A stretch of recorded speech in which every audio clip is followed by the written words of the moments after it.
Well, hi, everybody. Welcome to NAUI's Dive Team Report. I'm your host, Greg Martin. You know, one of the areas we haven't talked much about on the podcast are the NAUI reps that are the ambassadors for this massive organization, this massive worldwide organization. In my little area here of the Pacific Northwest, our rep is one James Larsen. We call him Jim. We call him other things too, but Jim, I think, works usually. I thought it'd be nice to catch up with Jim this morning. So, Jim, welcome to the show. Thank you very much. Should I call you James, or can I just call you, hey, you? Jim works best. Okay.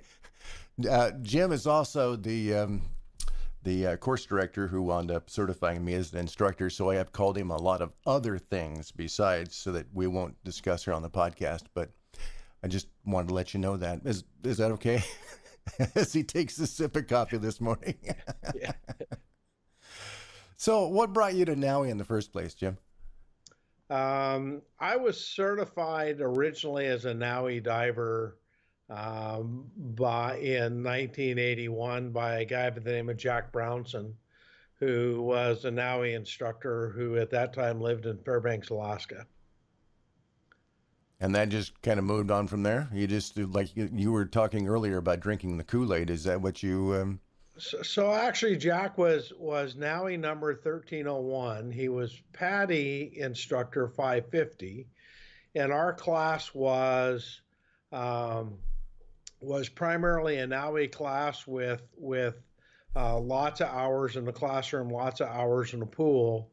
And we did our first open water dives as NAUI cert. And for a little extra money, you could also get a PADI certification. So I actually ended up with a PADI open water. I think it's an open water at the same time.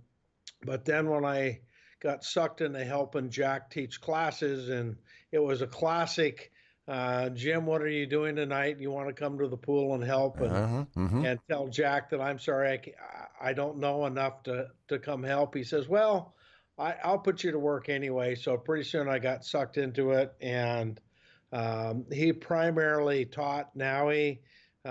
His philosophy was very much of the loved one concept. And so I fell into that hook, line, and sinker, and became a NAUI at that time an advanced diver, which we would now call a master diver. Master diver, right? And then Jack actually passed away on a commercial dive operation, and his girlfriend and I bought the dive store from the state, and wanted to continue teaching and wanted to continue helping with the class. And so I went to Jim Hicks's NAUI College in Laguna, California, and became an instructor. And Laverne, who was my partner, went to Bob Raymond's dive halls in Marathon Key, Florida, and she became an instructor down there. So we came back to Fairbanks and ran a dive shop for several years in Fairbanks until we both ended up in the Portland area. And you're still kind of in the Portland area now? I do. I live just north of the river, the Columbia River, in Vancouver, Washington. And we settled down here in 1988 and like it here and have been here ever since. So are you still running a dive shop per se? I'm not. My dive shop was called Dolphin 2, and I sold it to a NAUI instructor in 1999, and got out of the retail dive business and concentrated for several years on both teaching in Saudi Arabia for Aramco returning student program, which was a summertime job. And then I also was an independent instructor teaching everything from entry-level scuba all the way up through instructor-level classes, all the way up until the time I went to work for NAUI as the Northwest Regional Manager in I think 2011. Something like that. I seem to recall when you came on board up here. Yeah, Now, about that time. yeah. But in addition to being a NAUI rep, you also rep some gear as well for some manufacturers. I do. I represent several different manufacturing lines. SEAC, which is an Italian company. Armor Bags, which is a bag company out of Plant City, Florida. Dive First Aid out of California. Vivid Picks and Pelican. So plus NAUI. So you don't have any time to really do anything else, right? You never go scuba diving, I know. Well, I don't get to dive very often, but once in a while you get to sneak away and do a fun dive, or take people on a trip, and so you still get to do some diving once in a while. Not as much as I'd like. Then of course you're dealing with the issues with NAUI. I think there's issues, but overall, I think NAUI is on the right track. Mm-hmm. There's lots of things happening, which I think are real positive. We certainly have a great product. And I mean, the bottom line for NAUI is the product is always going to be the quality divers that we produce and the quality leadership that we produce. And so I think that's our number one product. People look at a company and says, well, you sell books and materials and dive tables. Well, that's true. But what we really do is train, I think, the best quality divers in today's market. And that hasn't changed. How we go about doing that is getting better, and we have better materials available. We have products available that help us do that. If you look at the big picture, NAUI is truly an international company that's got all kinds of challenges, but I think we're meeting those challenges pretty well.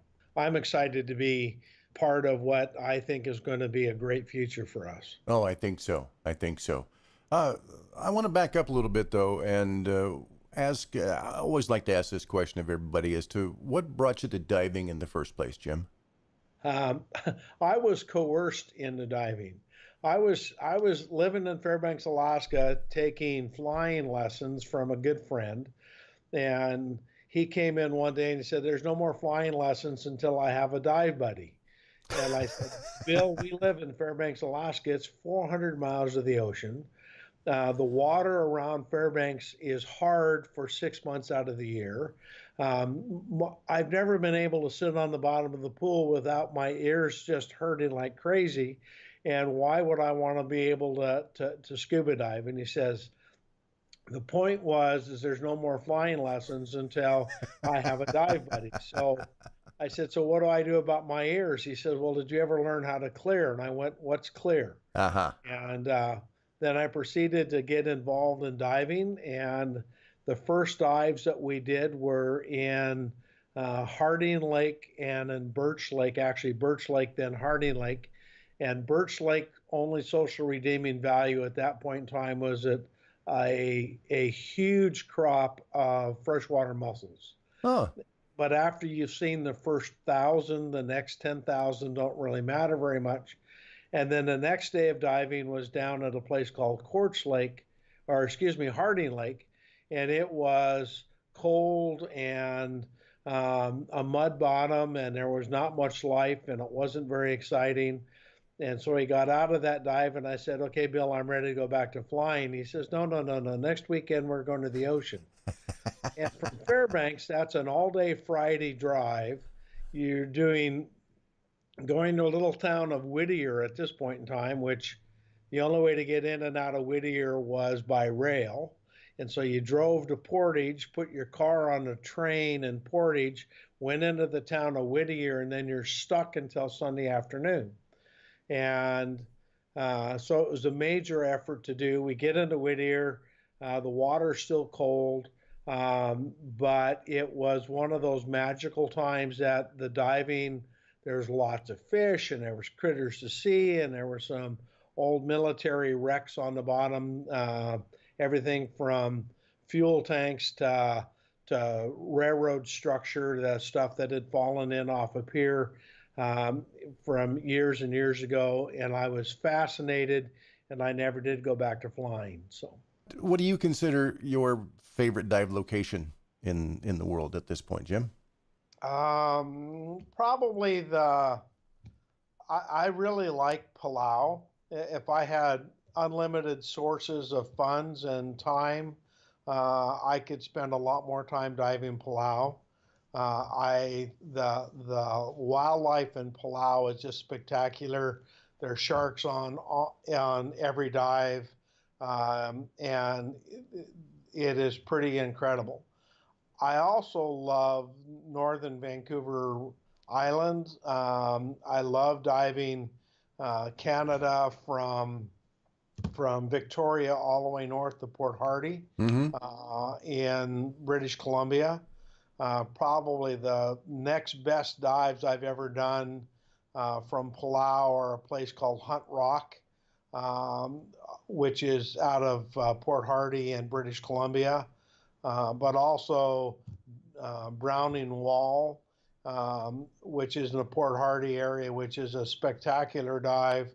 And then one of the most fun dives is a little dive called Dodds Narrows, which is down south, just south of Nanaimo.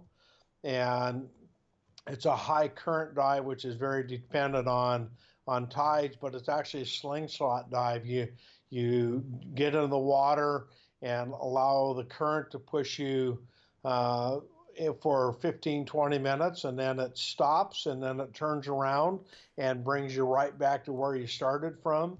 But it's big lingcod and invertebrates like basket stars and plumose anemones and strawberry anemones and all kinds of critters on the bottom, which are just absolutely spectacular. And of course, they're all current dependent. So the more current you have, the bigger they grow. Of course. And that can be just a real spectacular dive. Uh, Fantastic.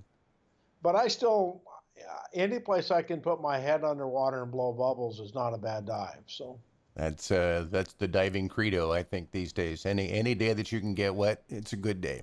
yes. Well, I know that there's some exciting things that are getting ready to pop for NAUI, and a lot of those things are going to be talked about at the upcoming DEMA show. And I know you're planning on being at the show and can't wait to talk about some of those things. I will be at NEMA. I'm really looking forward to this year's show. So Nice, nice. Well, I appreciate you taking a few minutes and talking about what brought you to diving and what you do with NAUI, and talking to people about why NAUI. that's a really valid statement because the other agencies have their things to offer. I think the bottom line with NAUI is the loved one concept that we base everything from allowing somebody to be an instructor to the fact that if I'm teaching a basic student, I don't certify them unless I'd allow them to dive with my wife. Mm-hmm. And I think that's a pretty high standard. I like the fact that we're still a nonprofit educational association. I think that philosophy is pretty solid. I like the fact that we're a democratically controlled operation with elections that are coming up in November again. I think that we need to remember that we are a nonprofit educational democratic association. I think that's all positive things about NAUI, and the fact that we are the innovators of diving. You know, everything in this industry probably got its start from a NAUI instructor who went out and did some innovation, everything from nitrox to technical stuff to recreational sport diving. So I think that's all important. Well, hey, I appreciate your time today, and we'll look forward to seeing you, I'm sure, in the water someplace real soon. I hope to. Thank you, Greg. All right. And hey, if you enjoy the podcasts, please subscribe on iTunes or Google Play and give us a really, we'd love that positive review, but I'd just like a good, honest review from you in regards to what you think about the podcast. And if you'd like to give me your thoughts, my email is podcast@naui.org. That's this episode of NAUI's Dive Team Report. I'm Greg Martin. Thank you for listening. I'll see you underwater.